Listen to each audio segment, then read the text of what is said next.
પત્રકાર ભાઈ પધાર્યા પાલારાની પાઠશાળામાં. ઉપલેટાના ગલી મોહલ્લામાં પોતાની જાતને આરટીઆઈ એક્ટિવિસ્ટ અને પત્રકાર તરીકે ઓળખાવતા આશિષભાઈ લાલકિયાને એમ હતું કે તેમનો સિક્કો ચાલશે. ભાઈ તો ખંડણી અને સતામણીના એવા સ્કૂપ ગોઠવતા હતા કે જાણે પોતે કોઈ મોટા ન્યૂઝ ચેનલના એડિટર ઇન ચીફ હોય. પણ તેમને ક્યાં ખબર હતી કે સામે નિર્લિપ્ત રાય અને વિજયસિંહ ગર્જર જેવા ડાયરેક્ટરો સ્ક્રિપ્ટ લખી રહ્યા છે. સપના તો જુઓ ભાઈના, હું સવાલ પૂછીશ, ખંડણી માંગીશ અને કોઈ મને અડશે નહીં. અને પોલીસનું વિઝન? તમે સવાલ બહુ પૂછ્યા, હવે થોડો સમય જેલના સળિયા ગણો.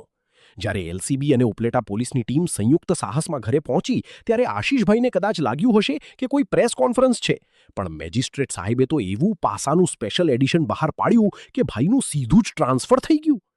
પોલીસે આશિષભાઈને એવી વીઆઈપી ટ્રીટમેન્ટ આપી કે પાલારા મધ્યસ્થ જેલ ભુજ ડેસ્ટિનેશન પર પહોંચાડી દીધા. હવે જેલના સળિયા અને સાથી કેદીઓ, જેલની દાળ રોટલી એ પણ ખંડણીના મસાલા વગરની.